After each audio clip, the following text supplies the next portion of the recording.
Years following the events of The Shining, a now adult Dan Torrance must protect a young girl with similar powers from a cult known as the True Knot, who prey on children with powers to remain immortal. It's basically reverse Peter Pan, where all the kids die and Stephen King is in the driver's seat. So get your top hats and sharpen your axe as we get ready to dive into the chilling horror of Dr. Sleep. I need you to listen to me. The world's a hungry place. A dark place. Hi there. I only met 2 or 3 people like us. They died. When I was a kid, I bumped into these things.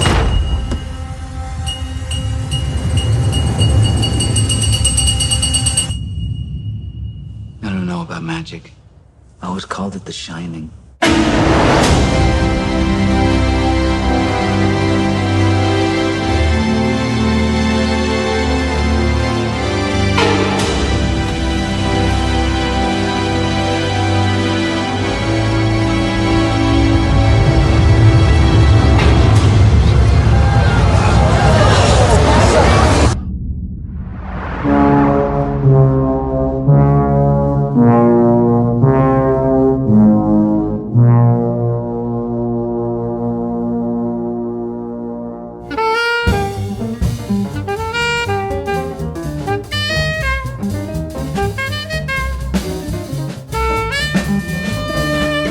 Welcome, listeners, to this week's episode of Chamber of Chills. I'm Cameron. And I'm Adam. And today we are covering Dr. Sleep, a follow-up to one of the most iconic horror films of all time. So, not every day you get to do that one. That's pretty exciting. I know. I'm very excited. Starting with those film details, this comes in at number 27 on our top 50 horror films of all time. As I already mentioned, title is Dr. Sleep. It came out in 2019 and it is classified as a drama fantasy horror.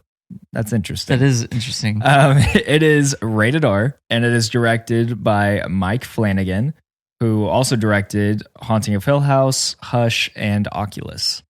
He's also the writer for the film, and it's based on the novel by Stephen King. Star cast members, we have Ewan McGregor as Dan Torrance, Rebecca Ferguson as Rose the Hat, and Kylie Curran as I almost said Abra. Abra Stone. As Arby's. What'd you say? Arby's? Arby's. No, not Arby's. Sorry. But if you want to sponsor us, go for it. Hey, please. Nothing from the Academy, but it was nominated for 9 Saturn Awards, including Best Actress for Rebecca Ferguson, Best Actor for Ewan McGregor, Best Performance by a Younger Actor for Kylie Curran, Best Director, Best Writing, Best Editing, Best Makeup, and Best Horror Film. As far as ratings go, it received a 7.3 from IMDb, an 89% on Rotten Tomatoes, and a 3.4 on Letterboxd. And then financially, not so hot. It was made on a $45 million budget, which today is about $54 million, which is sad considering this only came out 5 years ago. Then it earned $72 million at the box office, which today is about $87 million. And then filming took approximately 3 months, spanning from September 2018 to December 2018. And that's it for me. That's pretty crazy. Box office. I know. It barely made what it took to make the film. For it to be the sequel to one of the most iconic horror films of all time and have that box office turnout is insane. I have my own theories as to why that is, but I will dive into that later. But yeah, kind of a bummer. Speaking of box office, not to go down this rabbit hole, but... Please do. You know, I just saw that Pixar, the Inside Out 2... Yeah. Is now the highest grossing film of 2024. Oh my gosh. It's only been out for like 3 weeks and it's already passed Dune 2. It already hit over $1 billion. Dude, those family movies go hard in the box office paint. It's crazy. Honestly, I was like, I hope Disney takes notes from how Pixar, obviously Disney owns Pixar, but Pixar does things very differently than how Disney does. 100%. I'm like, they just don't put out that many things. That's crazy. So whenever they do, it's just a good movie. Yeah. Have you seen Inside Out too? I just watched it the other day. Was it good? I haven't seen it yet. Yeah. I've heard it's great. I just haven't seen it. Which is crazy because we were 2 weeks out trying to book tickets like, oh, it shouldn't be a problem. Yeah. Every theater was sold out. Jeez. Still like 2 weeks out. It is crazy how much, like I said, those family movies just rein it in. I know. It kind of blew my mind that it beat Good Dune for Pixar. Part 2 Yeah, already. that's crazy because I would have guessed Dune would win by a landslide. I know. Wow. Anyway, Only thing that would make this better is a good old summary. Hey. Too bad we don't have one. Hey, well, guess who has one? What? No way. It's me, your summary guy. Our hero. All right. Spoiler alert. Turn it off. If you don't. Go away. If you don't want to. It's so funny because like some podcasts, they'll get like 20, 30 minutes in and they're like, okay, now we're going to start introducing spoilers. We're like, nope. Right out of the gate. It's so you understand the entire thing. Yeah. Well, if you plan on seeing this movie, maybe come back after you see the movie. There you go. Anyway, I'm about to spoil it. Okay. As Cam mentioned a little bit, years after the traumatic events at the Overlook Hotel, an adult Danny Torrance, played by Ewan McGregor, struggles to find peace, haunted by his childhood. Battling alcoholism and the lingering malevolent spirits that tormented him and his family, Danny's life is a struggle to suppress his psychic abilities, referred to as the Shining. Eventually, Danny finds solace in a small town in New Hampshire, where he begins working at a hospice and uses his gift to provide comfort to dying patients. His newfound sobriety and purpose earn him the nickname Dr. Sleep. Danny's life takes a dramatic turn when he psychically connects with Abra Stone, Arby's Stone. Just kidding. The one and only. The one and only Arby's Stone. A young girl with an extraordinarily powerful shine. Abra's abilities draw the attention of the True Knot, a cult-like group led by Rose the Hat, played by Rebecca Ferguson. The True Knot feeds on the steam produced by the psychic powers of children they torture and kill, seeking to maintain their immortality. As Rose the Hat becomes aware of Abra's immense power, she sets out to capture the girl, seeing her as the ultimate source of sustenance for the True Knot. Danny and Abra form a protective bond, and he realizes he must confront his past and embrace his abilities to protect her. Their journey leads them back to the infamous Overlook Hotel, where Danny faces the ghosts of his past and the malevolent forces that reside there. In a climactic showdown, Danny and Arby's battle Rose the Hat, culminating in a confrontation that tests their strength, courage, and the enduring power of the Shining. Go Arby's. I don't know. Every time I see her name, I'm going to say Arby's. Okay, that's great. That's it. That's I all do I got. forget her name is Abra until like you say it out loud. Which is okay. They say Abra, you know, and it's even said she has a birthday party. Her name is spelled out in letters, but then her dad says Abadoo. Like that's what her mom and dad call her. Oh, so I was like, wait, was that? I was confused for a little bit, and then somebody else called her Abra, and I was like, oh, okay, I guess it's interesting. Maybe it's just a nickname. Huh? Abadoo. Well, thank you for that. Hey. I didn't know what it was about until you said that. You're so welcome. Thank you. I guess now we can go right into the breakdown ballroom. Let's do it. Or we will go through our guidelines for what classifies a good horror movie, starting with our favorite scenes.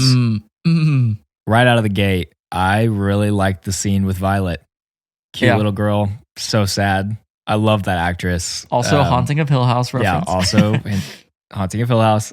I like it though because I feel like rare. I guess it's rare in one way for a film to immediately just show you the antagonist. Like that is how you're going to start. Mm-hmm. But if they doing it well, like where it like really kind of gets you excited. And I feel like Rose the Hat is such a good antagonist. It's a great way to start it. And it also shows you that like all bets are off because they just killed this little girl. Yeah. And I also like the dialogue involved when she talks about, you know, it's the special ones that taste best after eating the flower. This of course is said right before she eats the little girl with special abilities. And so I just thought it was a really fun way to set the tone and introduce us to a little bit of the stakes involved. And I just thought it was a fun scene. All right. Side note, best antagonist opening of a movie ever. Go. Oh gosh. Oh man. I have one in my mind, but I don't know if it's the best, but it's gotta be up there. I have a lame answer. What's your that answer? Like film people are going to like really look down on me. But I just remember like in the theater, it was like dead quiet. It was so fun. I will say Infinity War when Thanos like comes in and just like beats the crap out of the Hulk and then takes down Thor. And you're just like, wow, this guy's a menace. Yeah. That was a great one. But I agree. Oh, the Joker. I was going to say the Dark Knight. It just came to me. Yeah. That's got to be it. That was going to be mine. It was Dark Knight, obviously. That's a great answer. But I was just thinking about that whenever you said that. Yeah. So I was like, oh. Okay, taking it a little step back, right before that, this is not necessarily the scene, but the opening wide bird's eye view shot of the woods with the original Shining theme song just catapults you into the universe King so good. was creating. Even right before that, there's like the vintage Warner Brothers like logo. Yep. Oh, So Very fun. I really enjoyed that. It's a little boost of nostalgia there. Kind of in the same note, my next one's actually the title card, because you get an exterior shot of the Overlook Hotel, which is not a main part of the story, at least not until much later. But you get like that instant image of like something we haven't seen in like 45 years. Adam's dog is just destroying my hoodie. Just casually. But you get this exterior shot of the hotel with the iconic carpet patterns slowly fading in, and it's truly impeccable. Like, if I could have been the one to edit that, I would be fine dying the next day because I would be a happy man. Yeah. But I just think agree. it looks so fun. It's, again, such a boost of nostalgia, and I just really enjoy it. I'm going to say this a lot, and I don't want to sound pretentious because even however you say this word, the word is homage. Some people say homage. Homage? Yes. No. Which blows my mind. Okay. Okay. I say homage. Let us know if you're out there. Unveil yourself. Or no, they say how do homage? Homage? They don't. They say hummus. This is crazy. They say I don't know. hummus. Let's look it up. Let's settle this once and for all. How do you say this? Homage. Homage? What? What? I've never felt more like a Midwesterner in my life. Man. We just Homage? Homage? pays homage or homage. That is so weird. Pays homage. Oh my gosh. I might still say homage because I just can't. I'm not ready for that transition yet. I'm gonna have to give that some thought. We just freaking caught Oh my gosh. ourselves. Freaking Wow, that was born crazy. in Oklahoma. Okay. That happens to Anyway, me too often. pays homage to The Shining. A Yeah. lot of, you can just tell that was Flanagan's goal. 100%. And he does it really well, in my opinion. Yeah. But we'll dive more into that later. Okay, my next one.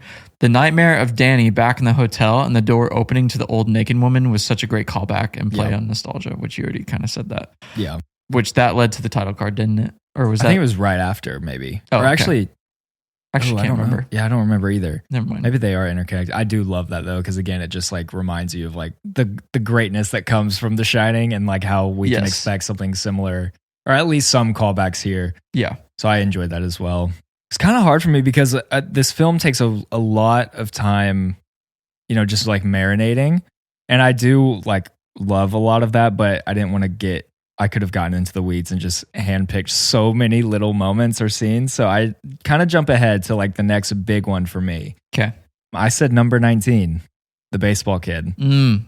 As much as I hate to say it, I guess for those of you who don't know, this kid who has the shine, he's playing baseball and the True Knot take him after a baseball game and show you the scene where they tie him down and just stab him over and over and like push the steam out of him so that, they can eat. And it's what they got to do. But it's like so effective within the realms of horror. It's so jarring. It's so disturbing. And honestly, I think a large part of it is due to Jacob Tremblay because his performance is just so great. It's like very believable. Yeah. Love him though. But it's bloody, it's uncomfortable, it's bold because you don't see kids dying like that very often. And again, it just reapplies that idea that like anything can happen. And I thought it was really great. So as much as I don't like watching it, it's a really effective scene. Yeah. I think that's a really good way to put it because some people, it's kind of a controversial scene. Mm-hmm. Some people do not agree with that scene. Yeah. But from a horror standpoint, I mean, to Cameron's point, is super effective. I said it was so wild. I mean, because I put this too. I said, I've never seen a child murder scene like that ever in my life. Yeah. And the fact that they kept cutting back to him with more and more blood on his face while they were like torturing him. He's like was just screaming insane. and then it slowly goes from screams to like muffled sounds. And he's like, such a good actor. He's that great. It, like is insane. If you're jarred by that scene, just look up the behind the scenes like pictures and my gosh, it's so fun. 'Cause he's like smiling with like a thumbs up and there's some fun like BTS of that too. That I'll get really? into. Mm-hmm. Okay, great.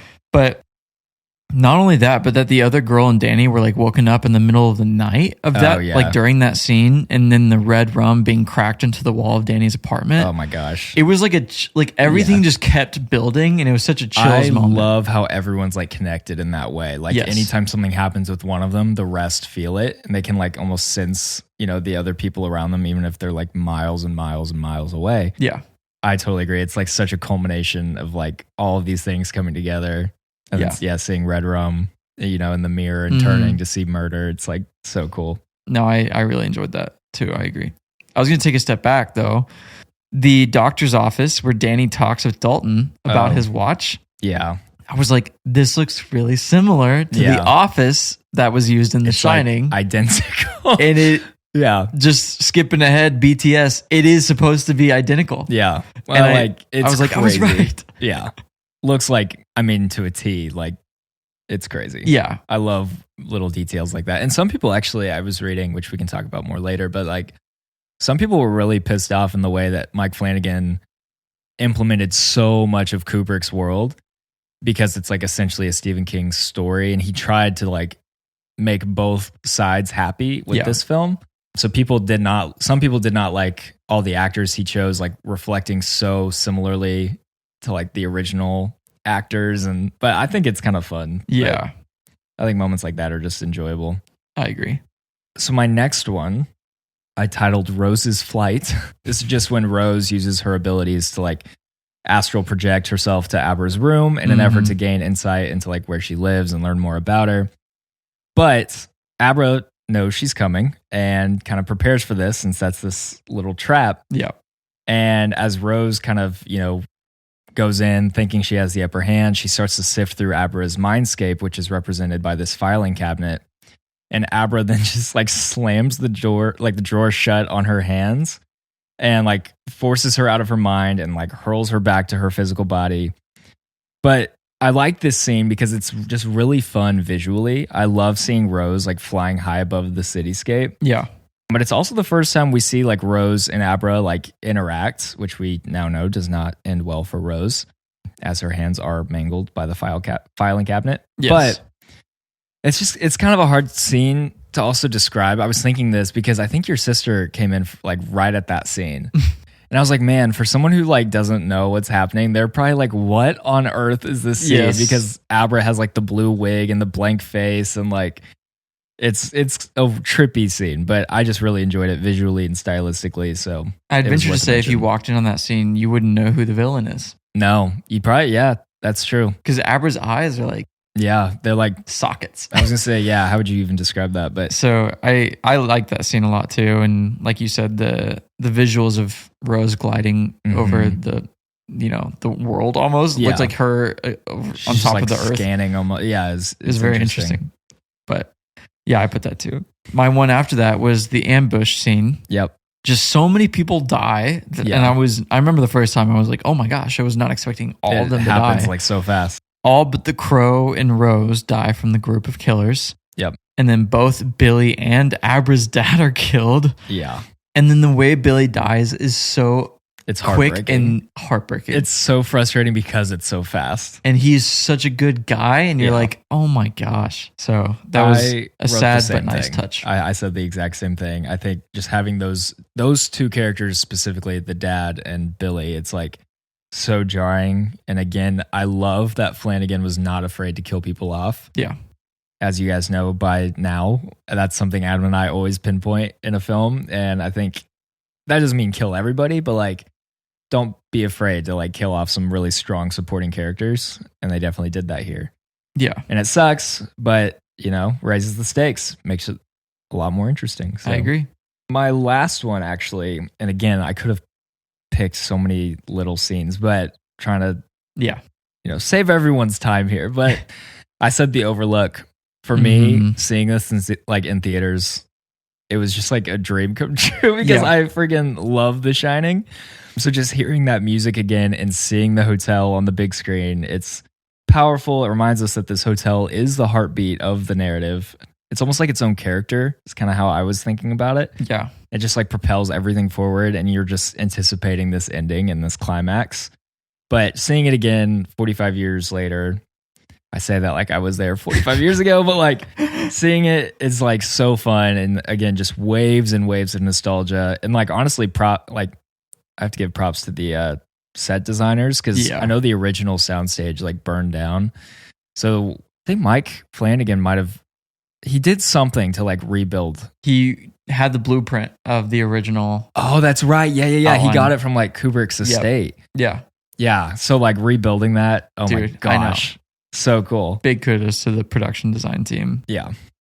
I put the same thing. I mean, just the whole climax, Danny having to reawaken the Overlook Hotel was such a great way to pay homage to The Shining. How Danny ended up killing Rose with all of the trapped souls, Yeah. setting the building on fire, and Danny staying behind. It was just a good bookend to the overall story. Yeah. I actually, now that I'm sitting here though, I want to give an honorable mention to the conversation he has with his dad, or the spirit of his dad, who's kind of lost because he doesn't know who Danny is really. He's like in this weird limbo state, but he's now serving as like the hotel's bartender. I like specifically the writing in that scene, but it's just kind of cool to see, you know, Dan meet his dad again face to face, like all these years later, and kind of facing his own trauma. Well, and you mix that with Ewan McGregor's acting, gosh. and it's just unbelievable. Ewan's good in everything. And I didn't put this in. Well, we're about to get to acting. Well, in a second. Okay. Yeah, we'll pause. We'll pause. Concept. Yeah, I mean, well, it's, as we've stated this before, it's always tough when it's a film based on a pre-existing novel. However, I do love the story. I haven't read Dr. Sleep. I've actually heard not great things about it.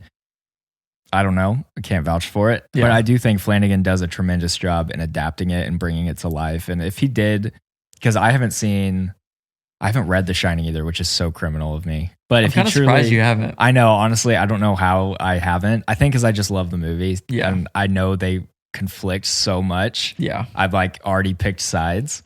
But if he was truly able to like please both sides, that's really impressive too. Because I it's agree. been like a hot controversy for like years. I know. No, I said it's a fun addition to the universe King had already created. And I love the idea of The Shining being something like certain kids have, and unpacking the psychic abilities within that, you know, just totally building on that. Director's touch. We've already talked a ton about Flanagan. Yeah, but it's hard not to, because I think he's so great. Yeah. And, you know, he also, I always like when directors can do this, but like he gives each project like a similar flair. So like he has that desaturated color palette that really emphasizes like the blues and the grays and the greens, but he also like, I've noticed he always has very like character driven stories. Yeah. I feel like that definitely applies here. I enjoy that. And same goes obviously for Haunting of Hill House. That's, you know, base of the story, but I think he's fantastic. And I really like seeing him work with this film. Yeah, I agree. And I've seen Haunting of Hill House twice now, and I'm just like, I was blown away the second time I watched it. It's just so good. He's great. Did you know he's directing the next Exorcist? I did not know that. Yeah, because this last, you know, it kind of flopped. It was terrible. You saw it. We saw it. Did we see it together? I don't know. We might have. I don't remember. I don't even remember seeing it. It was not a memorable movie going experience for me. He is set to direct like the soft reboot, I guess. And I think it'll be great. Much better. Yes, much better. Just side note on that, the freaking scene where the priest's head spins. Dude, you're just that there is the stupidest scene. Yeah. Again, it goes back to the power dynamics, which Cam and I all about. Big on the power dynamics. Yeah. And this just thrown out of the freaking window. I think Sarah J. Maas wrote that scene. And that's who Adam and I have been coming for lately. Yeah. Standing in the corner. Oh man. For you Moss fans, you guys get it. Anyway, back to Flanagan directing this. I thought the parallels were wonderful. The build up in several scenes were executed really, really well. Like the build up in the number 19 scene. Yeah. And you can tell he really tried to respect the original. Like you've already said, he tried to, adhere to both King and his vision and the lovers of Kubrick's film. Yeah. It's ultimately going to be so hard just to make a film as a follow-up to Kubrick, or any legendary filmmaker. And I even think about, James Cameron shooting Aliens and the follow-up to Ridley Scott. Like, can you, it's just crazy to me to think like, oh, huge shoes to fill. So you're going to piss people off no matter what. Super daunting. Gosh. They're like, hey, do you want to make Oppenheimer 2? Like 40 years from now? Yeah. Oh, no. That would be crazy. No, thank you. Yeah, when you put it that way, it's like, oh my gosh. The reality behind that is wild. Interstellar 2. All Chris Nolan. What about acting? What'd you think? Dude, I mean, we already kind of hit on it. Ewan McGregor and Rebecca Ferguson are so believable in everything they do. I love both of them so much. I was wondering if Ewan pulled any of his acting lessons from Trainspotting for this, which I've never seen Trainspotting, but I know he plays like a drug addict in that. Interesting. Surely then. So he plays a very great recovering drug addict. Oh, for sure. And then I just said, holy hell, Jacob Tremblay's acting in the murder scene is just unbelievable. So believable. He's so vulnerable. And like the way he just throws himself into the scene, but that's what makes it so jarring. Is like the way he cries. Is you're just like, you're like, I shouldn't be seeing this. Yeah, it feels wrong. Yeah, but it does feel wrong. Yeah, I think Rebecca Ferguson shines, no pun intended, as Rose the Hat. She's alluring, charming, menacing, and like when she's on screen, at least for me, you just can't help but feel like glued to her. Like she demands your attention, and I think she like bodied it. And then, repeating everything you've already said, Ewan he's the man. Did a great job. Chef's kiss. Obi-Wan Kenobi. Gotta love him. Oh, yeah. So he's always going to have the strong lightsaber. Oh, yeah. And then just kidding. I also thought Kylie did a pretty decent job as Abra. You know, there are moments that could have always, be sharpened, but for her age and the thing she was asked to do, I thought she did a really good job. Yeah, I agree. I honestly, the only reason I didn't put her is because I was like, if you're a child acting next to Jacob Tremblay, and it's just going to be hard. No. Yeah, they should have. Him as the main kid would have been wild. I feel like he would have killed that. I think so too. But what can you do? They're like, he's too good at getting murdered. Yeah. Which I think he did Room before this one. So he already had some traumatic filmmaking experience. Anyway, screenplay. What you think? I thought he wrote this very tediously, and it pays off. And the way it's because I was thinking about it, and I think it'd be hard not to rely so much on the success of The Shining when writing this film, because he doesn't really do that. And I feel like dang it, this word. I do think the film pays homage to The Shining without being too forced or feeling like tired and played out, at least in my opinion. But yeah, I thought he did great with it. I agree. I made a comment. Honestly, the subtlety in writing to relay to the audience certain information is such like mature writing. Like, and I picked up on it this time because I was like, oh my gosh, like me and Cameron are both trying to get better at writing. And one of the things that I used to do is just say things how it is rather than allude, and there's a lot of alluding and like, so much, like not having to explicitly say things. And for instance, and this is a little bit over the top, but at the baseball game, the people in the stands talk about Tremblay's character hitting every ball. Yeah. Rather than one of the true knots saying, oh, this kid has special shine or whatever. And of course, I do think the reading the mind of the pitcher comment was a little unnecessary for us to like have to pick up on it. It's like he's reading his mind. I know. I'm like, okay, well, that was, you could have left that out and we would have still picked up. But like the line the mother says to Abra about her mother making it. Now we know the parents are aware of her gift. Yeah. And I thought it's the subtlety in that kind of writing that's like the mom's not saying, you need to hide away your powers. It's like the mom's asking her about her own dying mom. So I thought that was cool. Yeah. No, I agree. And I wrote down 2 quotes for me that I thought were really good. Oh. Our beliefs don't make us better people. Our actions make us better people. Again, that paired with, I think, his delivery. It just feels like, for some reason, so stoic and like, wow, yeah, true. Because it's like, yeah, I agree. That's awesome. And then when he's sitting at the bar talking to his dad, he says, man takes a drink takes the drink, and then the drink takes a man. It's like, man. I know when Mike Flanagan was like writing that, he's like, yeah, that's this is fire. That's it. Which I'm wondering, like, what lines existed in the novel. Yeah. And what made it to the screenplay. So maybe I think about that a lot, and I don't know. Or like, what if King hadn't written something and then Flanagan's like, so what do you think about this line? And King's like, dang it, I should have written that. That sounds great, like, Mike, I hate that one. Don't use that. Yeah. No. Score. Dude, okay. So I'm glad it did this. It kind of cheats a little bit because it uses some of the score from the original. It's hard to say like they were killing it, but it does sound great. But it's because they took like the music from the original. Yes. But it is still hard not to just have so much fun with it. Which I'm like, it's the sequel, so you can't. Yeah, I was gonna say there's like a continuity to it where like it just brings you back in. And I think that's fun. But yeah. I really enjoyed it. The heartbeats were so fun. Oh my gosh, yeah. And then the that synth or that bass. There's also I don't even know how to describe it, like a trickling, like, I don't even know. And even like when she's having the like vision of the cars turning down the road, it sounds like a spine like cracking or something. A lot of cool use. That's not really score, that's more sound. But yeah, the sound design is very super good too. Cool. Cinematography.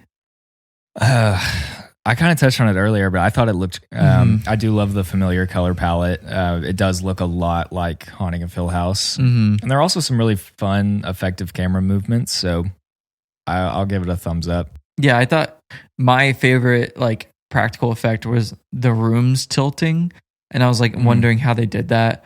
And I just like seeing BTS of that kind of stuff. Yeah, you know what I mean? Totally. So I thought that was really cool. But I agree. I think just overall it was done well. Yeah.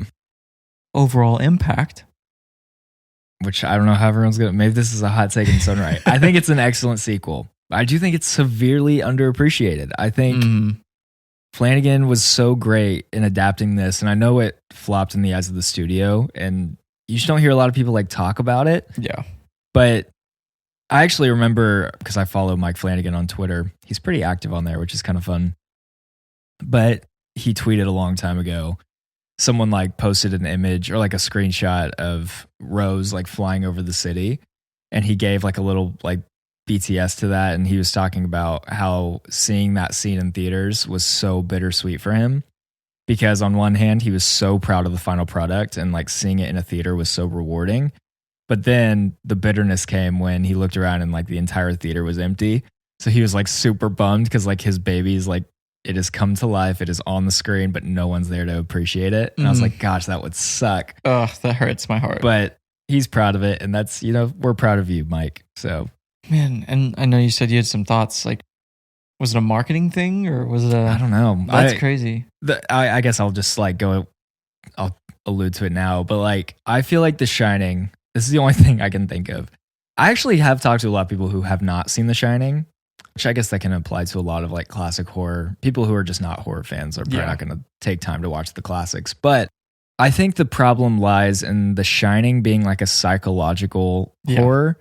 There is not like this killer that you can slap on the posters or like someone that, there aren't these brutal deaths. It's just a much slower burn. So maybe that leads to like, it just doesn't deliver a punch for like a sequel. I don't know. I can't. Well, it's even just weird the amount of like the difference in the amount of ratings. So The Shining has 1.1 million ratings on IMDb. Oh my gosh. But Dr. Sleep only has 220,000. Wow. So you're talking about an 800,000 difference. Jeez, maybe all the fans You know what I mean? died. Like, that has to be That's crazy. marketing. I don't know. Yeah, something. Anyway, my last note on overall impact, I just said it's obviously never going to reach the classic status, in my opinion, of The Shining, but I think it is a worthy sequel. Yeah, definitely. So, well, I hear some owls. I'm going to make that They're comment here every week. every week. Okay, Fact Forest. All the random fun facts about the film, making of the film. Not all of them, because there were a crap ton of them. Really? That kind of surprises me. So I only selected some of my favorites. Okay. Because usually I am bad at selecting a few and then I talk for hours. Oh, okay. Okay, first one. Mike Flanagan, you already kind of said this, but painstakingly recreated the sets of the Overlook Hotel from blueprints acquired from Stanley Kubrick's estate. So that was cool. That's so cool. Next one. This is the comment which I already alluded to. Dr. John Dalton's room, in which Danny is interviewed for the orderly position, is identical to the office where Jack Torrance was interviewed for the caretaker, right down to the paint color and the little American flag on the right side of the desk. And I just put, so cool. I freaking do it. Yeah. Love it. Most elements from The Shining were recreated with duplicate sets and look-alike actors, though 3 shots were reused, which you said 2 nights ago. The aerial shot of the water and the island, and the 2 shots after it of the car driving on the mountain road. The shots were degrained, recolored as day for night, and had snow digitally added. I think that's so cool. So cool to reuse footage. In the scene where hospital cat Azzy jumps on the desk in front of Dan, before he follows her to what should be an empty room, he puts down the magazine he was reading. It's the same January 1978 issue of Playgirl magazine his father, Jack Torrance, read in the lobby of the Overlook while waiting for Stuart Ullman and Bill Watson on closing day in The Shining. Oh, interesting. Which is a cool little Easter egg. That's a kinda lot cool. of Easter eggs, honestly. Oh, wow. I need to, okay. It took a lot of negotiating to get this film made. Stephen King was initially adamant not to have the Overlook Hotel featured, which was destroyed in his original novel of The Shining. So writer-director Mike Flanagan had to convince King that, despite his distaste for Stanley Kubrick's movie adaptation The Shining, audiences were more familiar with that version rather than the series The Shining 1997, and largely preferred the film to the miniseries. Yeah. Therefore, this film had to be a sequel to Kubrick's classic film. King relented after reading how Flanagan intended to bring back the Overlook Hotel in his script, stating that everything that I ever disliked about the Kubrick version of The Shining is redeemed for me here. Oh my gosh. So, What a praise. wow, I didn't know a he huge said praise that. to Flanagan. So he was saying That's crazy. Dr. Sleep makes him feel okay about the series because of how it ended. That is wild because they have had this beef for like 50 years. I know. It feels like. Between Kubrick and King. So it's crazy that he's like finally like at a rest with it because, and also imagine having that conversation with Dude. Stephen King, like, hey man, I gotta include this hotel. Like it's the centerpiece. Or It's telling him like, you know this, I know this. Yeah. People like the movie People more like than the your movie. series that you oh my directed. gosh. Have you ever seen parts of the series? No. Oh dude, it's bad. Is it? It's like really bad. That's just They so- filmed it at the Stanley though, which is fun, but That's so tough. yeah, not good. That's what I'm saying. Like storytelling and writing a novel. Yeah. Well, obviously it's the same thing, but I'm saying as far as like You've gotta major motion picture is so different. Anyway, in the novel, an infant Abra predicts the September 11th, 2001 terrorist attacks. in the novel? In the novel. Oh my gosh. So Okay. that didn't happen in the film. Nope, didn't see that one. In the novel, it is revealed that Dan Torrance is actually Abra's uncle. Jack Torrance once had an affair with her grandmother. Oh, So that- interesting. I'm glad they. Yeah. Flanagan's like, oh, well, that's not Yeah, we'll necessary. just, you know. Let's keep that up. Which King does like the weird relationship King stuff. is the king. Is the king of the some weird yes. connections. Okay. Over 800 girls nationwide auditioned for the role of Arby. Just kidding. Of Abra before Kylie Curran won the role. Yeah. So Wow. imagine going up 800. against 800 people. Yeah, Yeah. I'd feel pretty special. Yeah. Good for her. In the novel, Andy is much older and she and Rose are lovers. So going back to the weird Oh my relationship. gosh. Yep. Okay. Mike's like, I'm going to scratch Just- that, yeah. scratch this. I love the idea, King, but we're Yes. just going to Okay. tweak it a little. According to director Mike Flanagan, the performance of Jacob Tremblay during the first take of his death scene was so intense that it surprised and scared the other actors, including Rebecca Ferguson, who was so horrified she was stammering and couldn't get her lines out. When the scene was over, a grinning Tremblay jumped up, covered in fake blood, high-fived his father, and walked over to the craft service to get a snack, leaving Ferguson and the rest of the cast shell-shocked and traumatized. Dude, right now, where there's this whole thing about aura on social media. That is plus 1,000 aura. That's Yes. crazy. The fact that literally you have A-list actors just like frozen in shock, and then you have this little like You give the 9-year-old performance of a lifetime, Yes. stand up and go get some fruit snacks from the, like, that's high fives crazy. his dad. I love him so much, dude. Oh, what a guy. Which no, I'm thinking about it. The fact that he high-fived his dad means his dad was on set watching the scene. I'm like, can Yeah. you imagine seeing Oh your my child gosh, no pretend way. to die?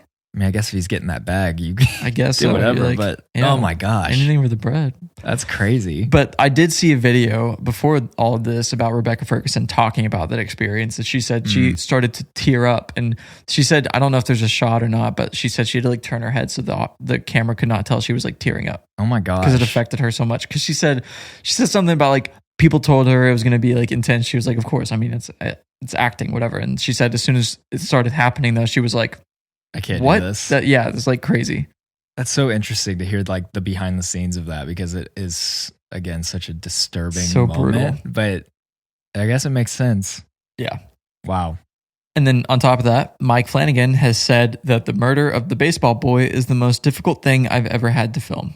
Oh wow. Yeah.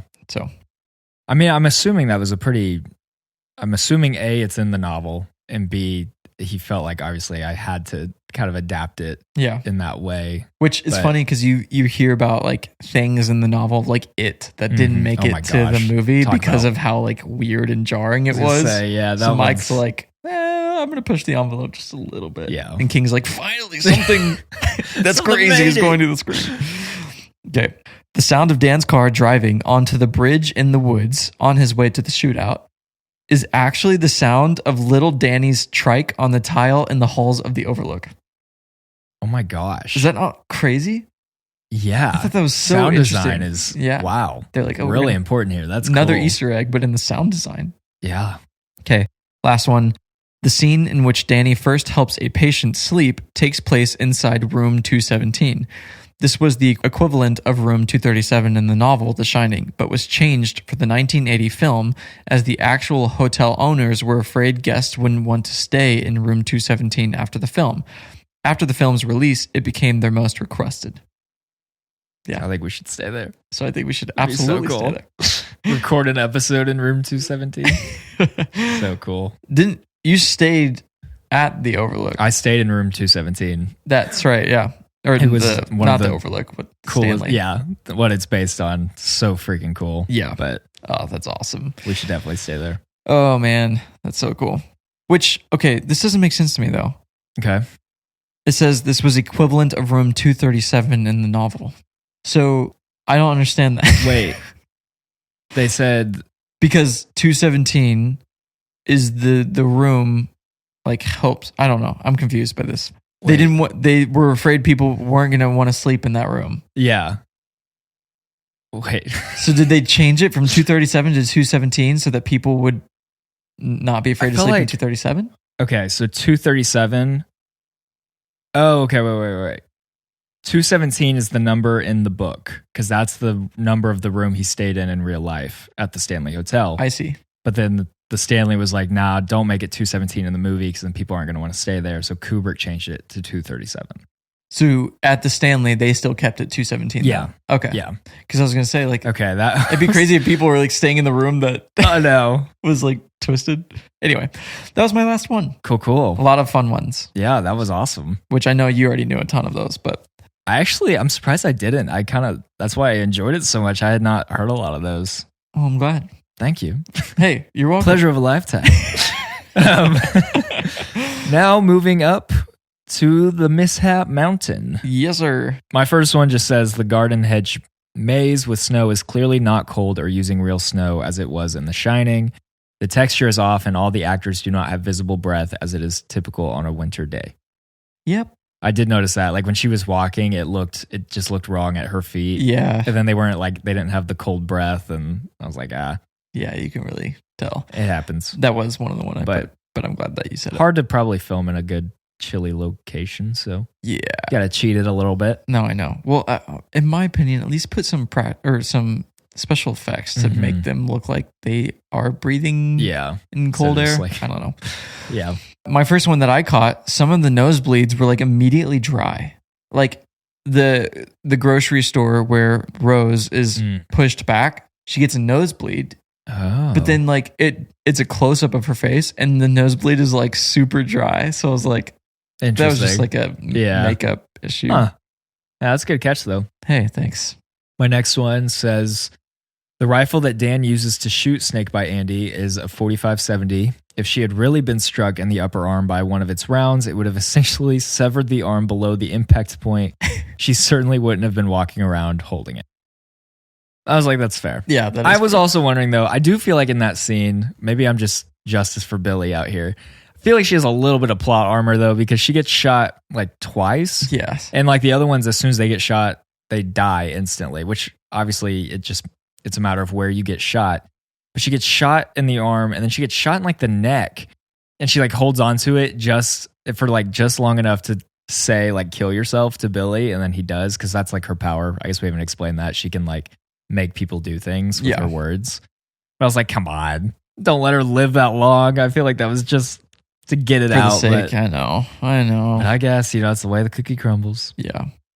All right. Don't take my word for this because I did not go back and double check, but I'm pretty sure, I'm like 85% sure Okay. that Rose's hand in the shot that the old guy is dying in. So, you know, the dream sequence happens, her hand gets shredded, she gets back to the campsite, and then they're like, I can't remember his name, but the old guy of their group is like, yeah, he's like phasing out or whatever, he's dying.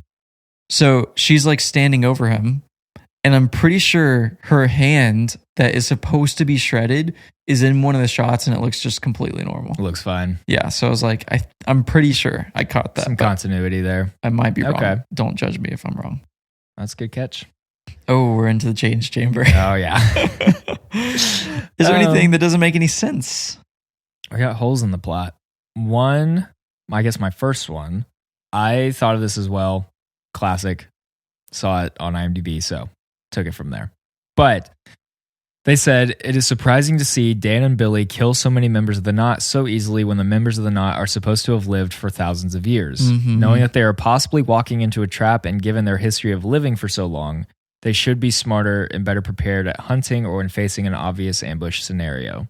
I did wonder, like, yeah, I don't know, well, how are they not, better with, accuracy? Which I know they were using totally different guns, but how did they not like prepare or like have some kind of tactic or strategy when they've lived for like hundreds and hundreds of years? Yeah. They just kind of walk in blindly and get killed. But yeah, I know. And it's interesting is I think I saw in some of the BTS that I didn't say that the Crow was supposed to, like, his backstory, I think, was that he was like a tracker in the army.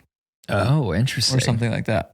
Oh, okay. So you'd think that they would be able to defend themselves a little bit better. Somebody would have something in there. It's not like they were going up against a freaking firing squad either. So yeah, I put the same thing.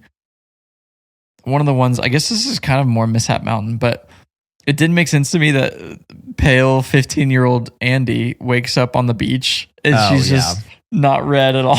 Yeah. They killed her at night, or they transformed her at night. She wakes up the next morning. She's been chilling all day. Chilling. I was like, when you fall asleep while laying outside and wake up looking like a burnt Pop-Tart? Well, that doesn't happen to her. I guess it doesn't apply to immortal people who feast on children. Yeah, so maybe not. I was like, okay. That's a great point. You like fall asleep for 5 minutes I know, and you're like, no. Fried.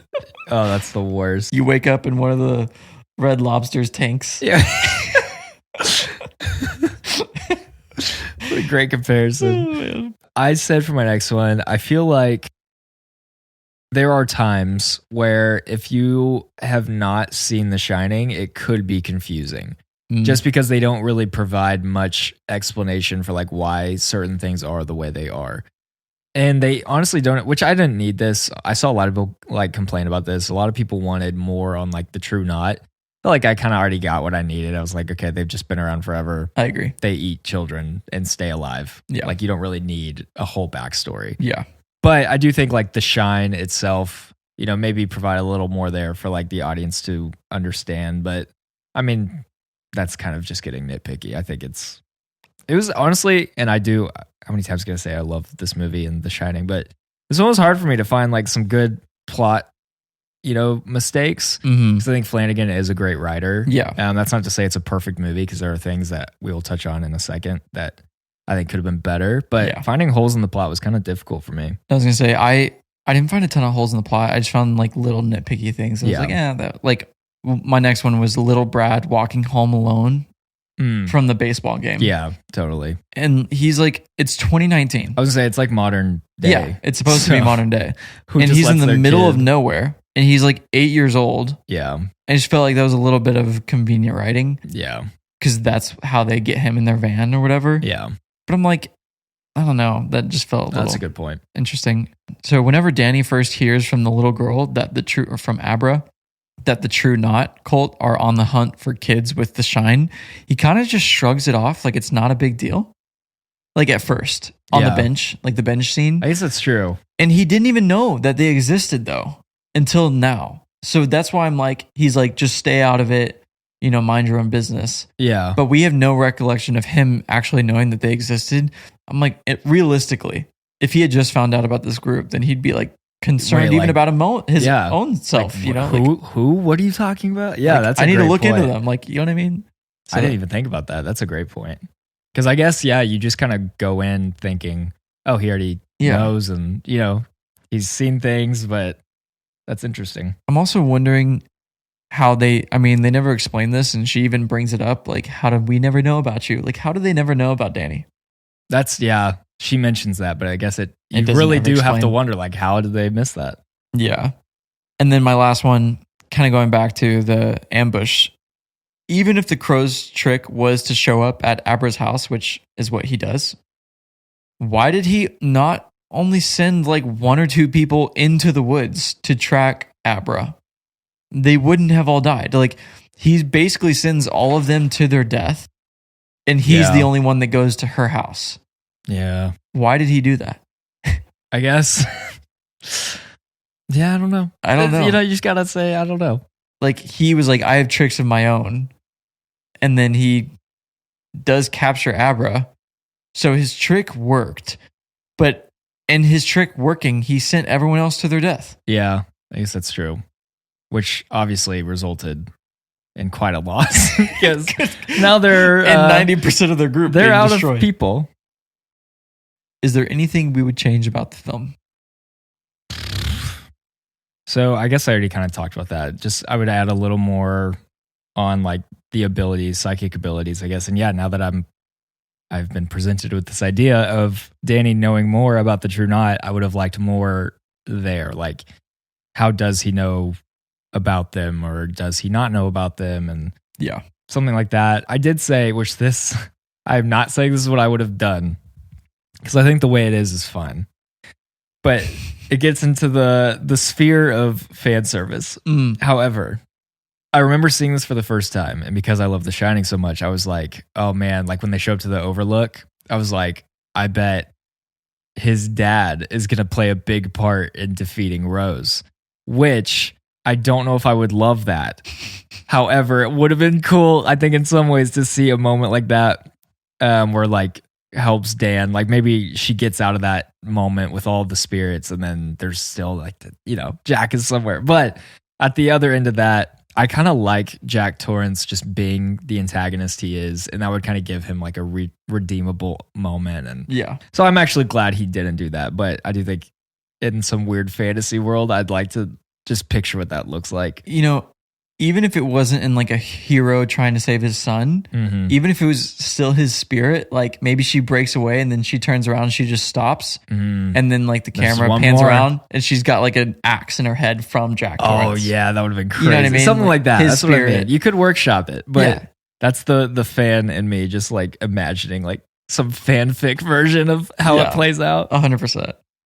Also, side note, if Rose the Hat was trying to convince me to live forever with her, all I'm saying, Dan's a stronger man than me. She's like, we could live forever and just team up. I'd be like, all right, let's do it. I know. But you'd But you also have to to kill eat kids. children. You have to torture actually, kids. you know what? Now that I think about it, maybe not. Which You know, whenever maybe she we'll just- which I guess we don't get that whole like backstory, but whenever she tells Andy you can live forever, Andy's not like, how? Yeah. She's like, okay.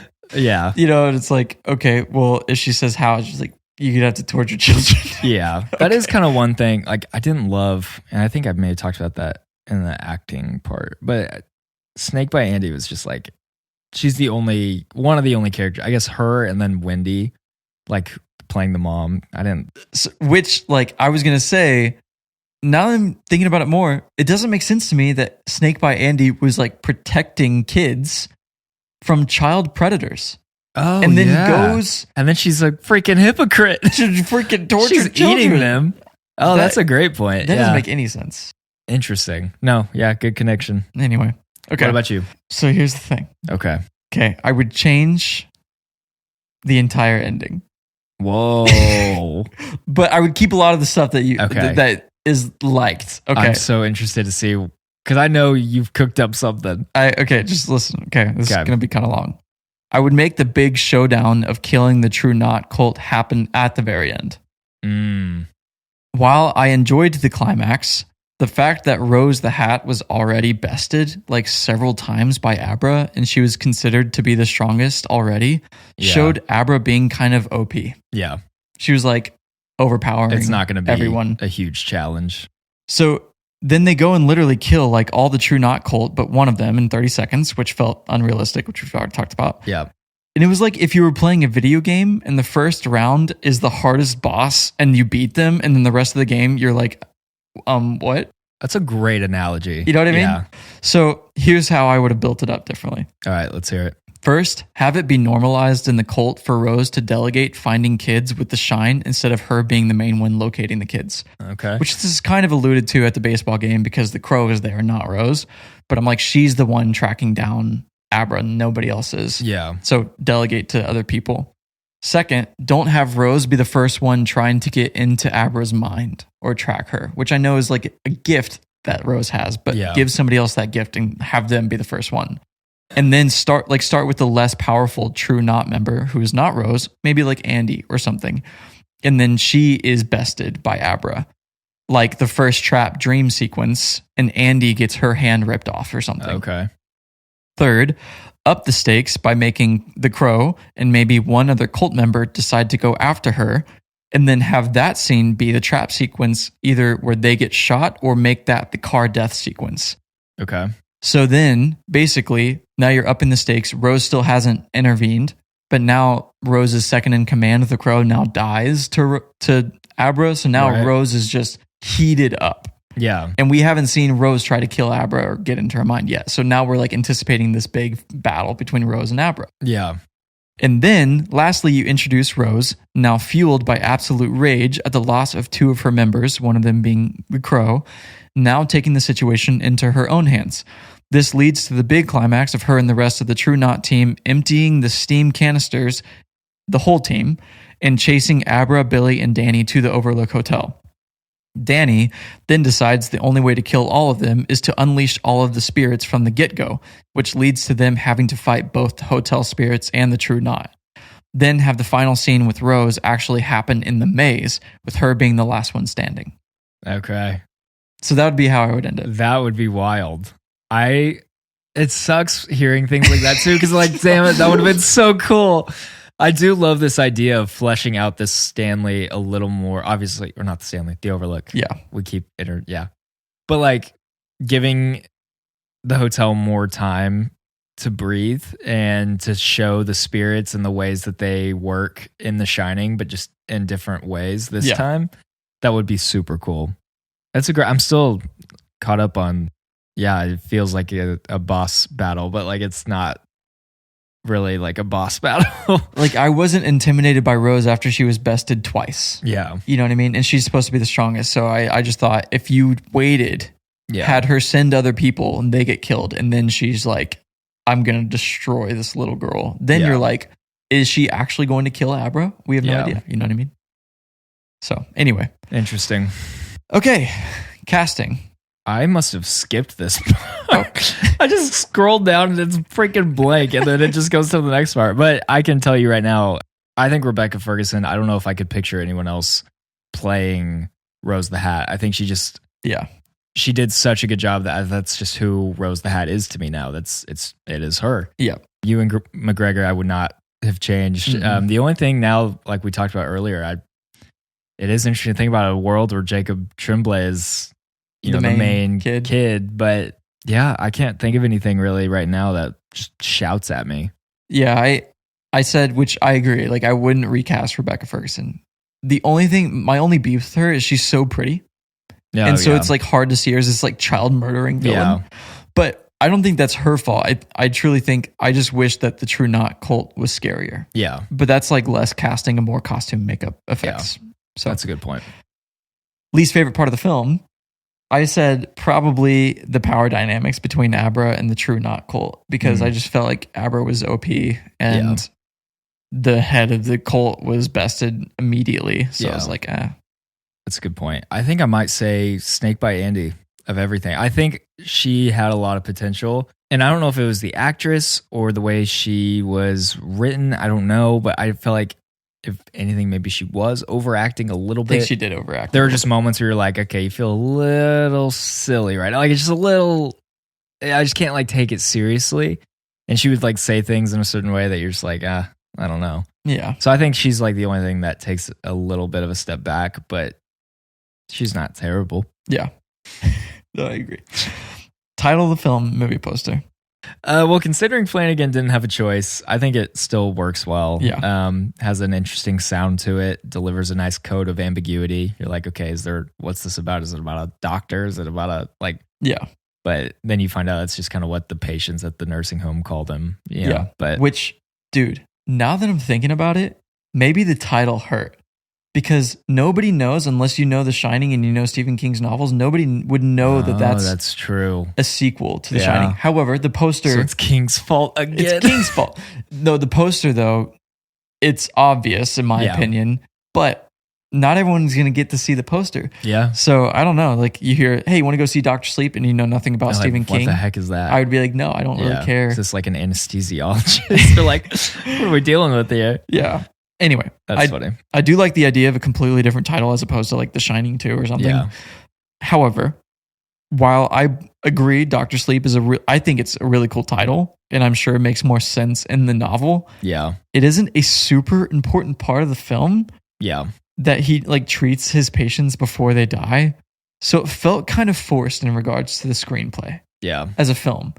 Because it was like kind of just written in like, I'm going to call you Dr. Sleep. Yeah. And I was like, and then there are only 2 scenes in the entire film where he's like helping a patient as they're dying. Yeah. So I was like, okay. Yeah, it feels a little shoehorned in. Yeah. What'd you think about the posters? I actually love the movie poster used on Letterboxd, which I'm pretty sure is the primary poster. It's a really great way to immediately showcase it's the sequel to The Shining without needing to say it between the chipped door and the black and yellow color palette. I would say both of them are definitely like, you can look at them and be like, oh, that's like related to The Shining, like we talked about. But that's the problem is, like we said, nobody or some people just don't see those. Yeah. But yeah, the one on Letterboxd is my favorite. It's like got that yellow bathed aesthetic to it. Iconic splintered door. When he says, his dad says, "Here's Johnny." It's like a great callback. Yeah. So I really enjoy it. Agreed.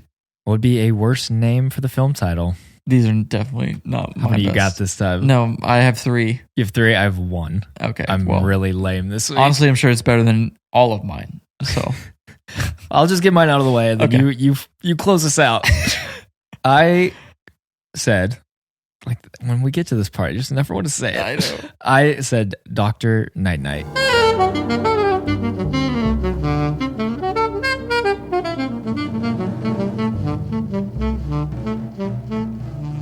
Dr. Night Night. It's your turn. Go before the silence consumes me. I just end the episode right there. It just cuts. People are like, oh. You hear the jazz come in.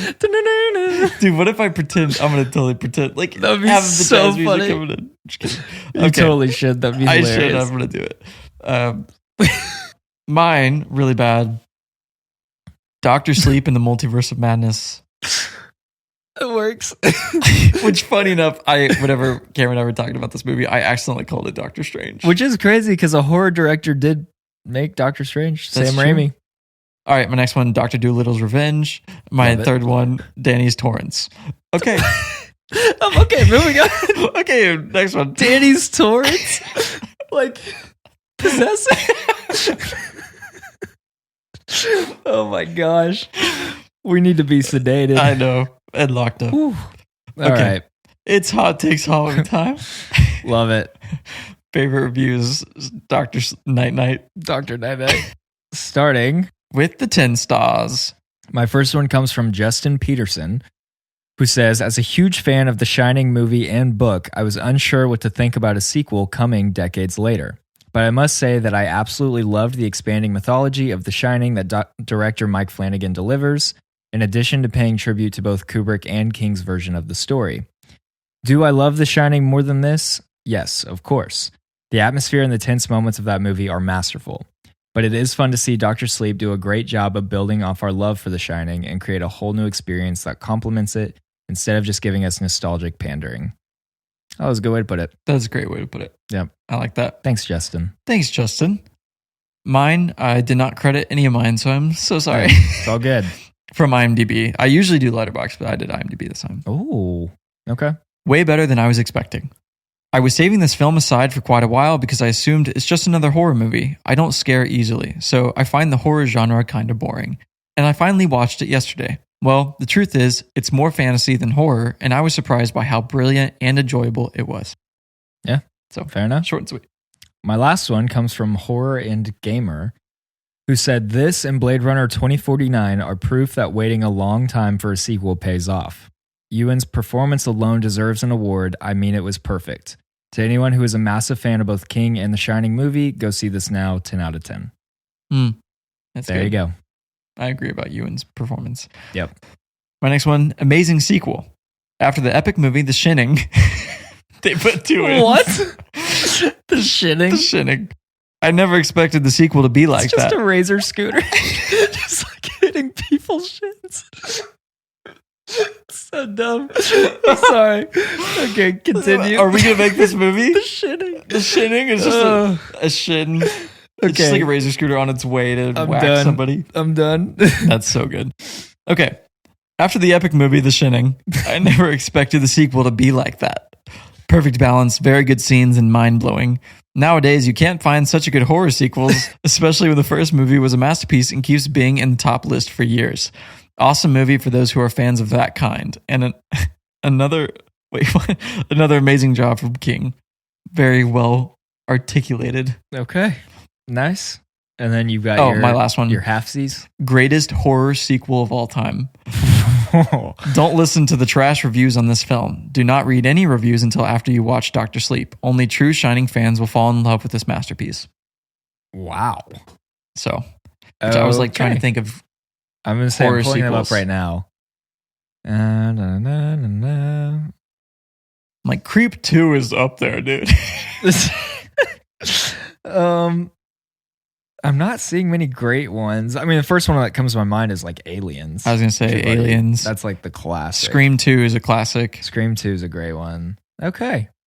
Interesting. It's not as like crazy of a take as like it initially sounds. Yeah. I guess. Okay. So moving on to our 1 stars. 1 stars. So I have one super short one and then one like lengthier one. Okay. Comes from Victor, who says, "No, these vaping vampires who live in RVs and look like an awkward assortment of Black Eyed Peas members, Toronto vegans, and Trump supporters are not scary. Flanagan's compositions and movements can be pretty good, but the film is so disgustingly color graded and textured. I wouldn't compare it to The Shining if it didn't recreate scenes from The Shining. Use digitally created sets of The Shining. The vegan vampires weren't bumping gold ballroom bangers. And if the poster wasn't a combination of the 2 Shining posters, I've said it before and I'll say it again, Flanagan's biggest mistake is trying to do his own thing while trying to fit it within Kubrick's universe. Kubrick's The Shining established a very specific world, mood, and atmosphere. And Flanagan had the stupidity of explicitly tying this film to that world while simultaneously totally betraying its nature. You cannot tell me that anything about the tones of worlds of these 2 films are remotely cohesive. But Flanagan insists, and by the way, from here on, it's all caps. Oh, gosh. But Flanagan insists over and over again that we are in Kubrick's world. It just looks effing dumb when we're in a spitting image of Kubrick's Overlook Hotel with a dollar store Jack Nicholson. It's stupid when these cartoony, literally worst villains I've ever seen in my life are coincidentally listening to the music from the Overlook's ballroom." So this guy, I selected this lad because it doesn't, I feel like he's all over the place. And he's just angry typing. Yeah. And especially he lost me when he got to the all caps. It was like, this guy's he's a hater. Yeah. A true hater. And true haters belong in this section. Yeah, absolutely. Thanks, Victor. We're just going to keep hating the 1 stars from now on. My first one, disappointing mess. Avoid this movie at all costs if you're a fan of the original The Shinning. Again, 2 ends. So it was intentional. This is on purpose. Nobody knows the spell Shining. All right.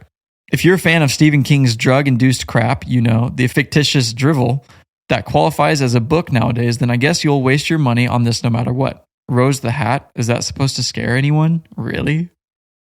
Interesting. All right. Fair enough. So that was my first one. Did you have another one? But yeah, the short one comes from Herner Wurzog.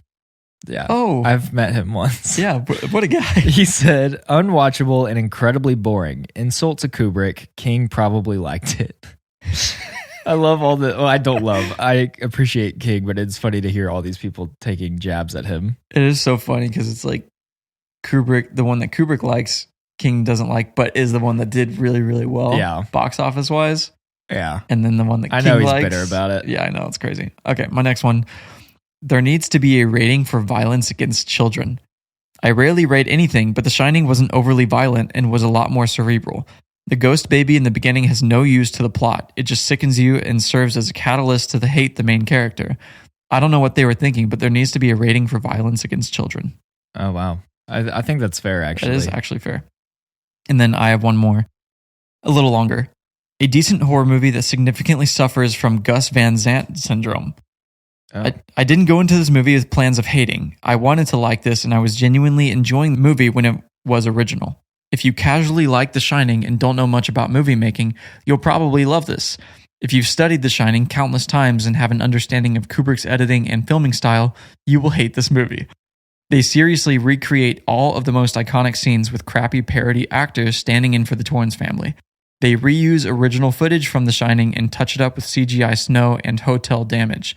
The soundtrack and sound design is ripped straight from the film.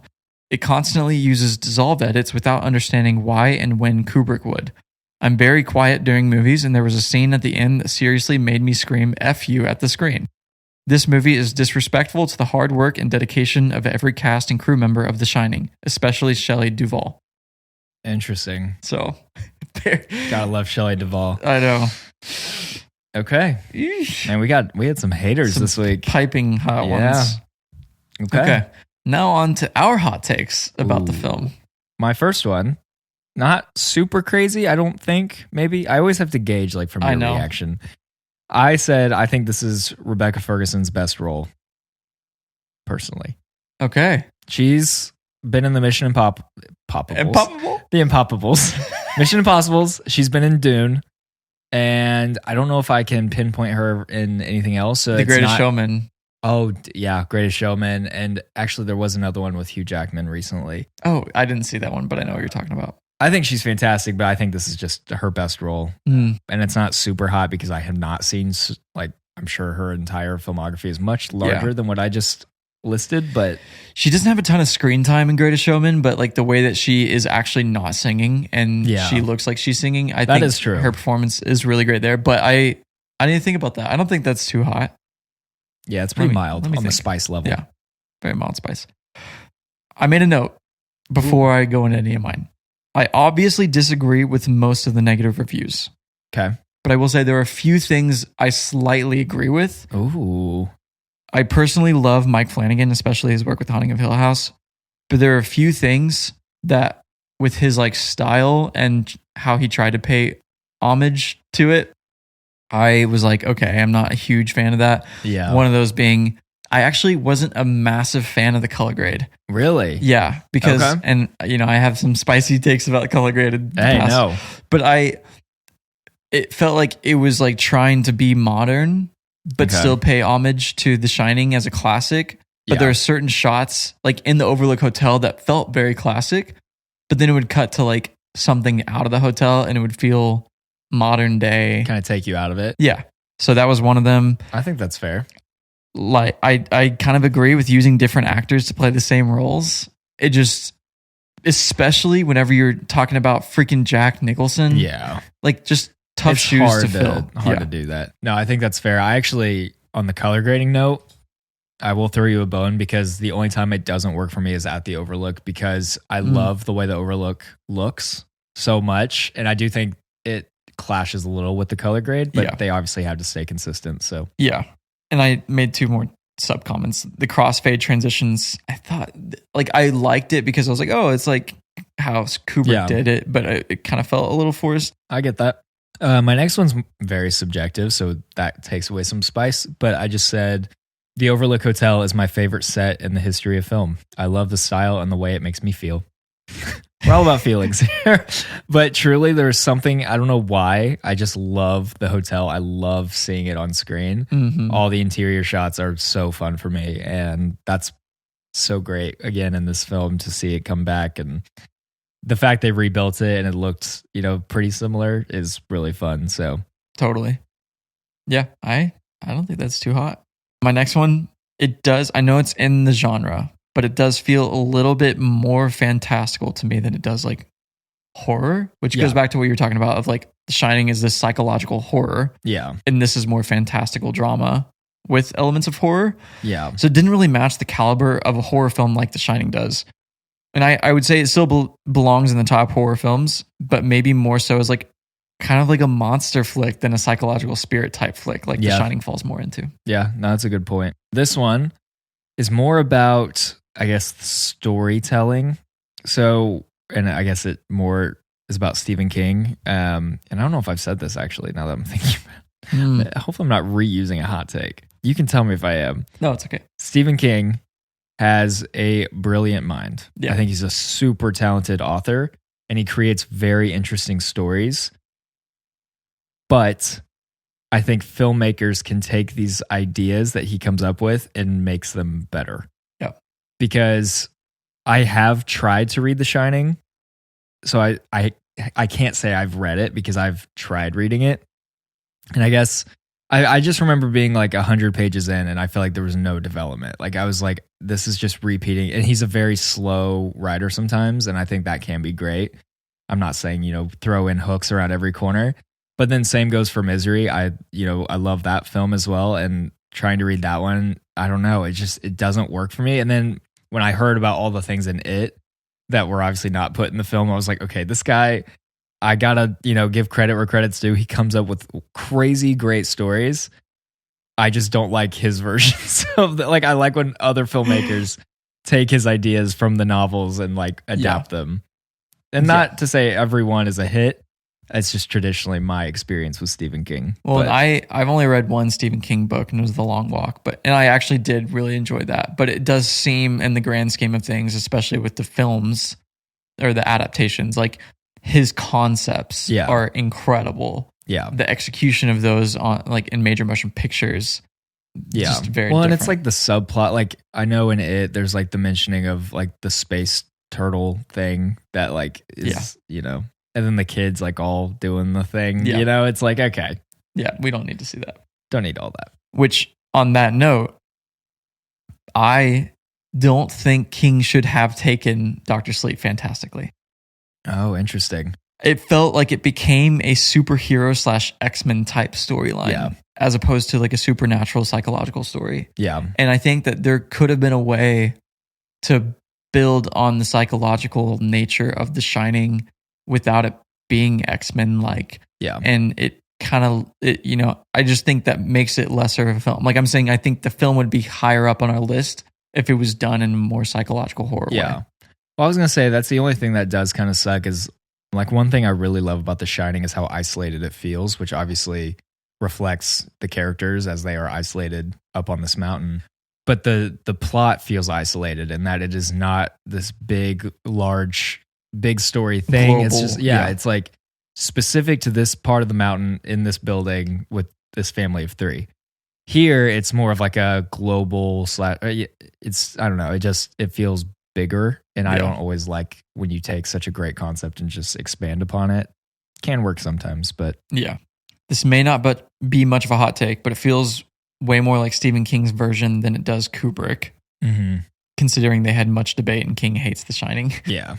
Which we've kind of already mentioned. But that said, it's incredibly interesting to me that those who love Kubrick's take on The Shining as a film have a really hard time with this version, whereas King stated this film redeemed The Shining for him. Yeah. Therefore, in my opinion, if the original author of the series states his goal was accomplished, then I don't think it really matters what anyone else thinks. It's just a matter of like, do they like the story or not? Yeah. Therefore, I'm going to make a super bold and potentially hazardous hot take. Oh no. I think Kubrick's version should have been based on King's novel rather than depict to be an accurate reflection of the novel. Oh, Because then that would tee its sequel up to be more Kubrick oriented than King oriented, which would appease certain moviegoers that liked The Shining. Yeah. Now, I'm not saying it needs to be an entirely different film and it just says based on, I'm just saying like the way that it's marketed. Yeah. Because everyone is going into The Shining thinking it's like supposed to be a depiction of the book. Yeah. And King is like, no, it's not. Yeah. So I think King would be happier if it was like, no, this is based on the book. Yeah. And Kubrick would be happier if it was like he had the freedom to, have a sequel that's based on his film rather than King's novel. I do wonder, that leads me to wonder two things. One, how did Kubrick slide around all of King? Like, did King just not really have much of a say? Obviously he didn't. And like, but I'm sure, I bet. Does he feel blindsided a little bit? I bet Kubrick's name was bigger at the time. Yeah, that's because he'd already done. He did 2001. And what was the other one he did? Clockwork. When was that? But also, it has me wondering, like, what would the conversation be like around this film, Dr. Sleep, if Kubrick was still alive? Like, I feel like he probably would not have any interest. Maybe he would. I don't know. I just, knowing him, he seems like a very private, it's like, I did what I did and I'm not really here to talk about a sequel or, Yeah. So I could probably see it not really having much of an impact, but it's worth thinking about. Yeah. Interesting. Okay. That was I liked that hot take. Well, thank you. You're welcome. What is the hottest of all hot takes? Gosh. Dude, I don't know. I think obviously anyone who gives it a 1 star and calls it the Shinning. So I'm recalling that somebody said it was an insult to Kubrick's name. I don't think that's true. I think Mike Flanagan did a pretty good job at like giving, bits to the people who loved Kubrick's film. I'm not saying, like someone else said, it is not on the level that The Shining is at, but I don't know if it's an insult to Kubrick's name, Yeah, I agree. Maybe the take, because this is such a stupid one, but one of the takes in my 10 stars was only true Shining fans will fall in love with this masterpiece.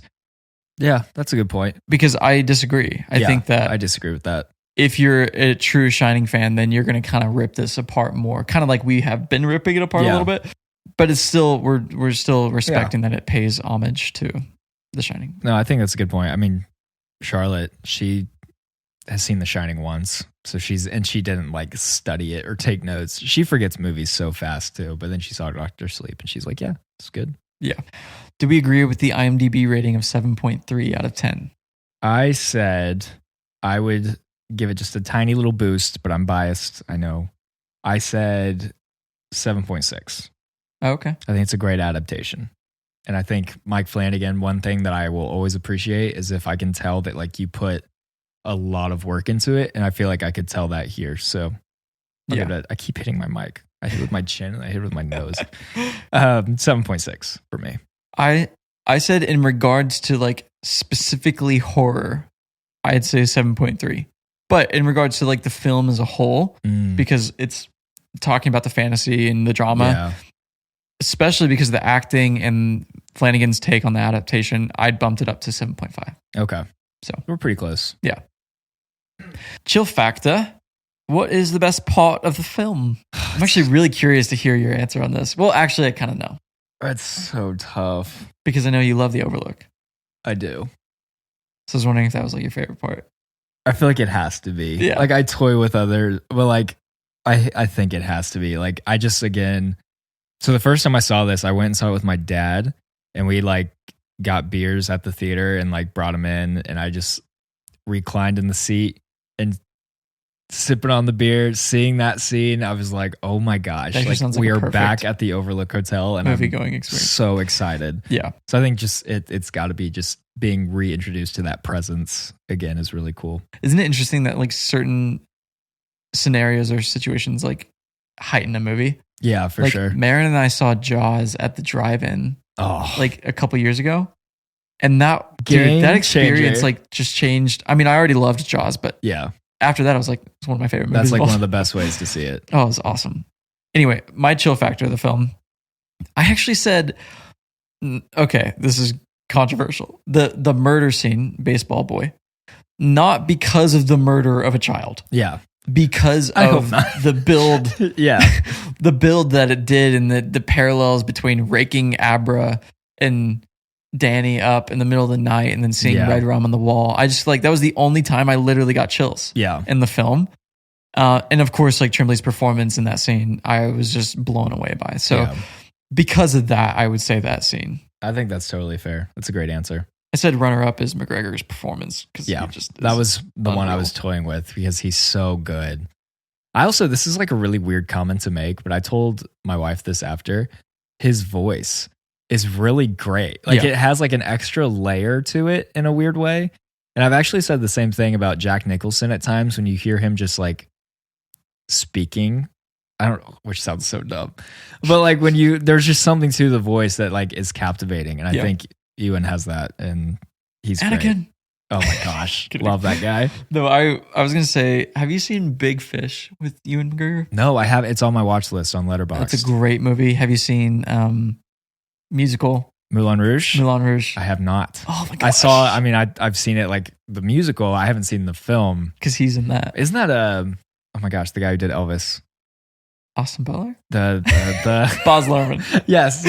Austin Butler does that one. Baz Luhrmann, yeah, I'm pretty sure. Or Yeah, Baz. I heard Either somebody way. say Baz. Tomato, I was tomato. like, Baz. Ba- Baz Luhrmann? Okay, anyway. Final Rex. What you got?